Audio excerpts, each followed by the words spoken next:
মাননীয় সভাপতি, বর্ষা হাতে ভরসা পায়ে সদাই নিরুদ্দেশ হওয়ার চেষ্টা করলে আইন রক্ষাকারী সংস্থার খপ্পরে পড়ার সম্ভাবনাই বেশি। আমি নির্বিবাদী মানুষ, মুরগি কাটা দেখলেই মন খারাপ হয়ে যায়।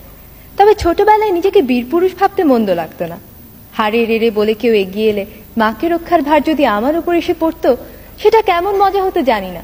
কিন্তু আমার অধ্যাপিকা মা গায়ে এক রত্তিও সোনা পড়েন না, সুতরাং কল্পনার সেই বীরপুরুষ বেশি দিন টিকতে পারেনি।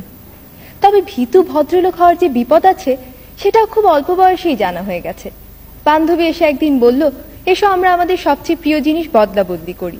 আমার চমৎকার বিদেশি ছবি আঁকা পেন্সিল বাক্সটা গেল, বিনিময়ে পেলাম তার পরিত্যক্ত রাবার। শুনে সবাই হেসে বলল, একটু চালাক চতুর হতে হয়। কিন্তু আমার খুব দুঃখ হলো যখন দেখলাম ও আর আমার কাছে আসছে না। একবার এক আবৃত্তি প্রতিযোগিতায় যোগ দিলাম। কাছ থেকে সংস্কৃতি অঙ্গনে সব পরিচিত তারকাদের দেখে চমকিত হলাম, কিন্তু আমার পালা আসার সঙ্গে সঙ্গে শুরু হলো তাদের চা খাওয়ার পর্ব। কারো আর প্রতিযোগীর দিকে দৃষ্টি নেই। এত দুঃখ হলো, কয়েক মুহূর্তের জন্য বেদুইন হয়ে যাওয়ার ইচ্ছে হয়েছিল হয়তো। পরে ভাবলাম, তারকারাও তো রক্ত মাংসেরই মানুষ।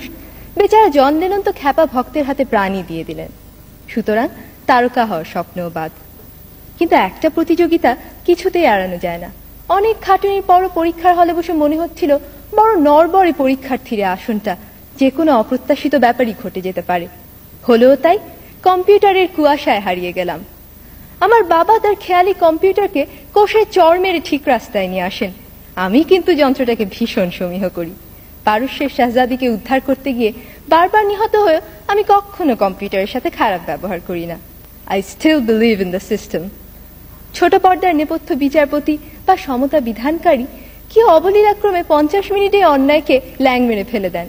কিন্তু বাস্তবে যেখানে ভালো মন্দের সীমানা অস্পষ্ট, সেখানে সবাই নিজেকে অভ্রান্ত ভেবে যদি নিয়ম ভাঙার খেলা শুরু করে, তাহলে মাঠ ছেড়ে ঊর্ধ্বশ্বাসে পালাবে বেচারা দর্শক। ইহার চেয়ে হতেম যদি না, আমি তো ভালোই আছি একটা ভীতু সাধারণ মেয়ে হিসেবে। আমার মধ্যে কোনো দুরন্ত আশা নেই, ন্যায়দণ্ডধারী মহাবীর বা চতুর্মুখর মেধাবী মুখ আর উচ্চাকাঙ্ক্ষা নেই। একজন সৎ, পরিশ্রমী, বিবেকবান মানুষ হতে পারলেই আমি খুশি। ছেড়ে দিয়ে আমি জিতে যেতে চাই। ধন্যবাদ।